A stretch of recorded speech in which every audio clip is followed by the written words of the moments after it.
Hello friends, मी राहुल आणि मी पुणे शहरात राहतो। सध्या मी माझ्या इंजिनिअरिंगच्या शेवटच्या वर्षाला शिकत आहे। माझ्या घराच्या शेजारीच प्रिया नावाची एक 25 वर्षांची आकर्षक मुलगी तिच्या कुटुंबासोबत राहायची। ती दिसायला खूपच सुंदर, गोरी आणि साधारण 5.5 फूट उंच होती। तिला पाहताच माझ्या मनात एक अनोखी ओढ निर्माण व्हायची। प्रियाचा चेहरा शांत आणि सौम्य होता, पण तिच्या डोळ्यात एक चमक होती जी तिच्या बोलण्यातून किंवा हावभावातून कधीतरी दिसायची। तिचं हसणं खूप गोड होतं आणि तिच्या बोलण्यात एक आपुलकी आणि मोकळेपणा होता ज्यामुळे ती मला खूप आवडायची। पण तिच्या सौम्य स्वभावामुळे मी कधी माझ्या भावना तिला व्यक्त करण्याची हिम्मत करू शकलो नव्हतो। तिचे वडील एक सरकारी अधिकारी होते आणि तिची आई गृहिणी होती। तिला एक लहान भाऊ, विकी, होता जो शाळेत शिकत होता। प्रिया बहुतेक वेळा घरीच असायची किंवा तिच्या मैत्रिणींसोबत फिरताना दिसायची। मी अनेकदा तिला आमच्या बाल्कनीतून पाहायचो आणि तिच्या सौंदर्याचं, तिच्या हलक्या-फुलक्या हालचालींचं निरीक्षण करायचो। हळूहळू आमचं बोलणं आणि गप्पा व्हायला लागल्या। ती माझ्याशी चांगलं बोलायची आणि माझ्या मनात प्रियावर प्रेम निर्माण झालं होतं। तिच्या गोड स्वभावाने मला अस्वस्थ केलं होतं। तिच्यासोबत काही क्षण घालवायची तीव्र इच्छा माझ्या मनात होती। तिच्या एका स्मितासाठी मी काहीही करायला तयार होतो। तिला माझ्या प्रेमात गुंतवण्यासाठी मी मनात अनेक योजना आखत होतो, पण मला फक्त योग्य संधीची वाट पाहत होतो। पण नियतीला काहीतरी वेगळंच ठरवलं होतं। प्रियाचं लग्न ठरलं आणि ती लग्न होऊन सासरी नांदायला गेली। मी तिचा विचार जवळपास सोडून दिला होता, पण माझ्या नशिबात काहीतरी वेगळं होतं। प्रियाचं लग्न होऊन साधारण 4-5 महिने झाले होते। ती लग्नानंतर कोल्हापूरला तिच्या सासरी राहायला गेली होती। लग्नानंतरची तिची पहिलीच माहेरी येण्याची वेळ होती, म्हणून ती काही दिवसांसाठी पुण्यात परत आली। तिच्या येण्याची बातमी ऐकून मला खूप आनंद झाला आणि तिला भेटण्यासाठी मी उत्सुक होतो। योगायोगाने संध्याकाळी आमची भेट झाली।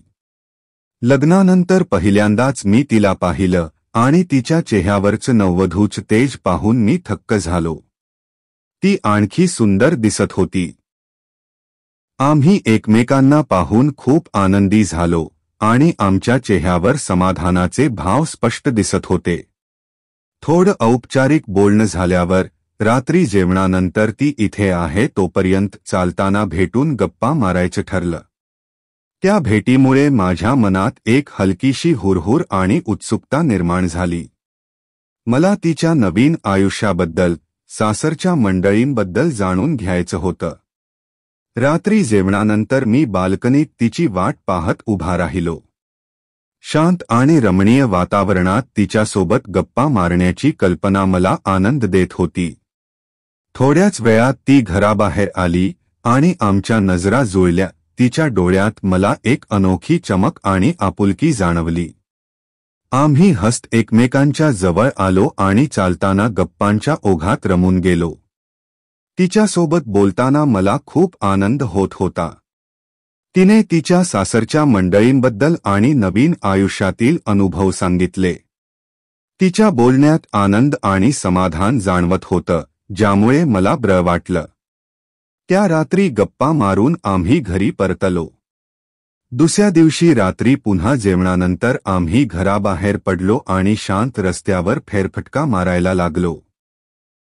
तिने निळ्या रंगाची सुंदर साडी नेली होती आणि तिच्या चेहऱ्यावर नववधूचं तेज कायम होतं। तिला पाहताच मी म्हणालो, "अरे वाह प्रिया, तू साडीत खरंच खूप सुंदर दिसतेस."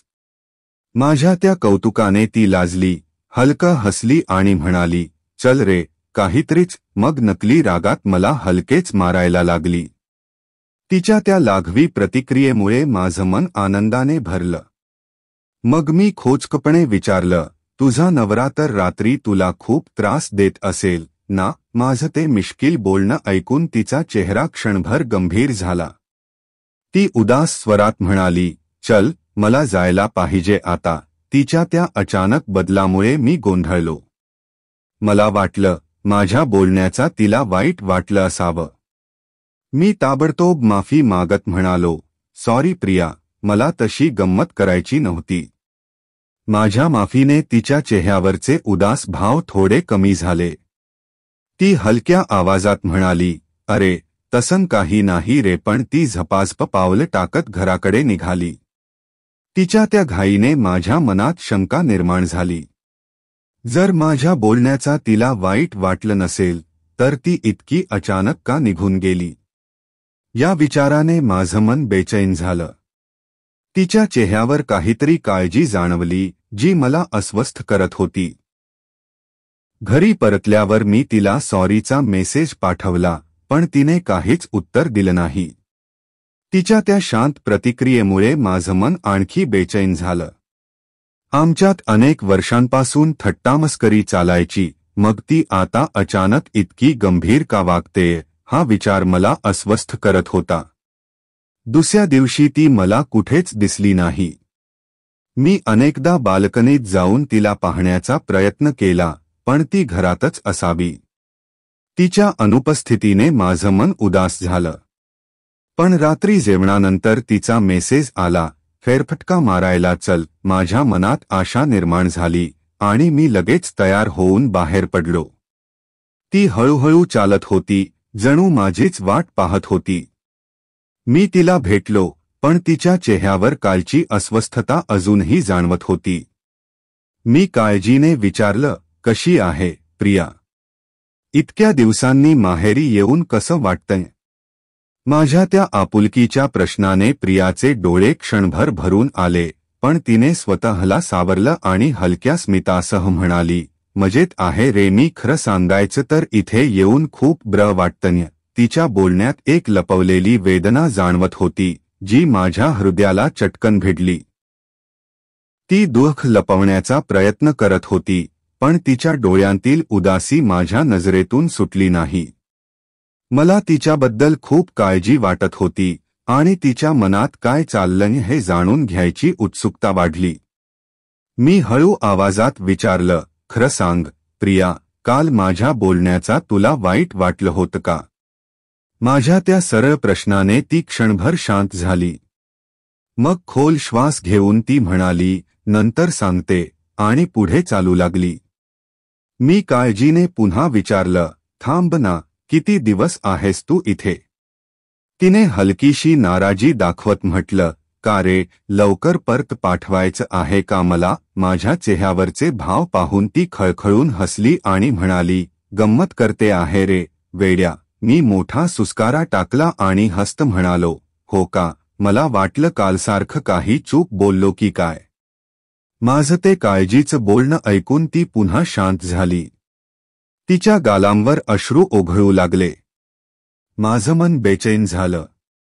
मी तिला एका शांत जागी घेऊन गेलो आणि हळुवारपणे विचारलं, प्रिया, काय झालं ग? सांग मला. माझा तो प्रेमळ आवाज आणि स्पर्श ऐकून तिला आवरलं नाही आणि ती हमसून रडायला लागली. तिचं दुःख पाहून माझं हृदय कळवळलं. मी तिचा हात हातात घेतला आणि प्रेमाने शांत करण्याचा प्रयत्न केला.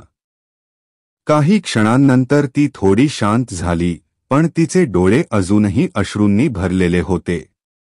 मी तिच्या डोळ्यात पाहत पुन्हा विचारलं, आता सांग प्रिया, काय झालं आहे तुला? तिने ओले डोळे पुसले आणि खोल श्वास घेतला. तिच्या चेहऱ्यावर दुःख आणि हताशा स्पष्ट दिसत होती. ती हळू आवाजात बोलू लागली, राहुल, तू काल गमतीने विचारलंस ना, माझा नवरा रात्री मला खूप त्रास देत असेल म्हणून. अरे, तो जराही त्रास देत नाही रे मला. मी कितीही प्रयत्न करते, पण त्याला माझ्यात काहीच इंटरेस्ट नाही. तो पाठ फिरवून गाढ झोपतो आणि मी रात्रभर तशीच उपाशी राहते. माझी इच्छा, माझी ओढ अधुरीच राहते. तिच्या त्या हताश शब्दांनी माझ्या काळजाला तीव्र वेदना झाली. ती पुढे म्हणाली, लग्नानंतर अजूनही आमच्यात समाधानकारक सुख मिळालेलं नाही. एकही दिवस मी समाधानात घालवला नाही. माझं आयुष्य बर्बाद झालं राहुल. तिच्या दुःखानं माझं मन हळवण झालं. मला तिच्याबद्दल प्रचंड सहानुभूती वाटत होती. तिच्या डोळ्यांतील हताशा पाहून माझं मन तळमळू लागलं. मी तिचा हात घट्ट पकडला आणि ठामपणे म्हणालो, प्रिया, तू एकटी नाहीस. मी आहे तुझ्यासोबत. मी तुला या दुःखातून नक्की बाहेर काढेन. काळजी करू नकोस. माझ्या त्या आश्वासक शब्दांनी तिच्या डोळ्यात क्षणभर आशेची किरण दिसली. तिने माझ्या हातावर प्रेमाने हात ठेवला. मला तिच्याबद्दल खूप वाईट वाटलं. तिच्या नव्याचा राग येत होता की एवढ्या सुंदर मुलीला, जिच्या सौंदर्याचा कुणालाही हेवा वाटावा, तो सुख देऊ शकत नव्हता. त्यामुळे एका तरुण स्त्रीचं आयुष्य ओसाड झालं होतं. मी तिला सांत्वन देत म्हणालो, प्रिया, त्यांना एखाद्या चांगल्या तज्ज्ञांकडे दाखवून बघ. कदाचित काही उपचार असतील. ती हताशपणे म्हणाली, अरे राहुल, आम्ही खूप उपाय केले. अनेक डॉक्टरांना दाखवलं, पण काहीच उपयोग झाला नाही. मी काय करू? मला काहीच सुचत नाही. ती पुन्हा रडायला लागली. तिचं दुःख पाहून माझं मन व्यथित झालं. मी तिला कसंबसं शांत केलं आणि म्हणालो, प्रिया, धीर धर. मी आहे ना तुझ्यासोबत. नक्की काहीतरी मार्ग निघेल. हताश होऊ नकोस. माझ्या त्या प्रेमळ शब्दांनी तिच्या चेहऱ्यावर हलकंसं समाधान दिसलं. तिने माझ्या हातावर विश्वासाने हात ठेवला. तिच्या त्या स्पर्शाने माझं मन एका वेगळ्या भावनेने भरलं. मला तिच्याबद्दल प्रेम आणि काळजी वाटत होती. तिच्या दुःखात आधार देण्याची आणि तिला सुख मिळवून देण्याची तीव्र इच्छा माझ्या मनात निर्माण झाली. मी मनात ठरवलं की तिच्यासाठी काहीतरी नक्की करेन. आम्हाला फिरून बराच वेळ झाला होता, म्हणून आम्ही घाईने घरी परत निघालो. घराजवळ पोहोचल्यावर आम्ही हलक्या आवाजात एकमेकांना गुड नाईट म्हणालो. पण तिच्या डोळ्यात मला एक वेगळीच ओढ दिसत होती. तिला खरं तर मला सोडून जाऊसं वाटत नव्हतं आणि माझ्या मनातही तिच्यासोबत आणखी वेळ घालवण्याची इच्छा होती. पण उशीर झाल्याने मी तिला मेसेज करायला सांगून घरी पाठवलं आणि स्वतःही घरी गेलो. माझ्या बेडरूममध्ये शिरताच तिचा मेसेज आला. आम्ही त्या अधुऱ्या विषयावर बोलत बसलो. रात्रीचे 1:30 वाजले तरी आमच्या गप्पा रंगात होत्या. अचानक ती म्हणाली, राहुल, ये ना माझ्या खोलीत. आपण शांतपणे बोलू. मी एकटीच आहे, बाकी सगळे झोपले. तिचा तो अनपेक्षित प्रस्ताव ऐकून माझ्या मनात खळबळ माजली. माझ्या हृदयाची धडधड वाढली. मी क्षणभर विचार केला आणि तत्काळ तयार झालो. तिला हॉलचा दरवाजा थोडा उघडा ठेवायला सांगितलं, जेणेकरून कुणाला संशय येऊ नये. मी हलक्या पावलांनी तिच्या घराकडे निघालो. शांत वातावरणात तिच्या घराचा दरवाजा हलकासा उघडा दिसला आणि माझ्या मनात हुरहुर वाढली. मी कंपाऊंडवरून उडी मारून हळूच आत शिरलो. ती तिच्या बेडरूमच्या दारात माझी वाट पाहत होती. तिच्या डोळ्यात वासना आणि ओढ स्पष्ट दिसत होती. त्या क्षणी मला जाणवलं की आमच्या दोघांच्या मनातील अव्यक्त इच्छा आता पूर्ण होणार होत्या. मी तिच्याकडे धावलो. तिने मला लगेच आत घेतलं आणि दरवाजाची कडी लावली. ती मला तिच्या खोलीत घेऊन गेली आणि दरवाजा बंद केला. बेडरूमचा लाईट मंद होता आणि त्या शांत वातावरणात आम्ही दोघेही अधीर झालो होतो. तिने मला जवळ येताच घट्ट मिठी मारली. तिच्या त्या उष्ण मिठीने माझ्यात ऊर्जा संचारली. मीही तिला घट्ट मिठी मारली. काही क्षण आम्ही एकमेकांच्या बाहुपाशात हरवून गेलो. तिने आपला चेहरा माझ्याकडे वळवला आणि तिच्या डोळ्यात मला तिची अनेक दिवसांची इच्छा दिसली. तिचे ओठ माझ्या ओठांकडे जवळ येत होते. मला तिच्या परिस्थितीची जाणीव होती. मी हळूच म्हणालो, प्रिया, काय करतेस? भानावर ये. माझ्या त्या काळजीच्या शब्दांनी तिच्या चेहऱ्यावर दुःख पसरलं.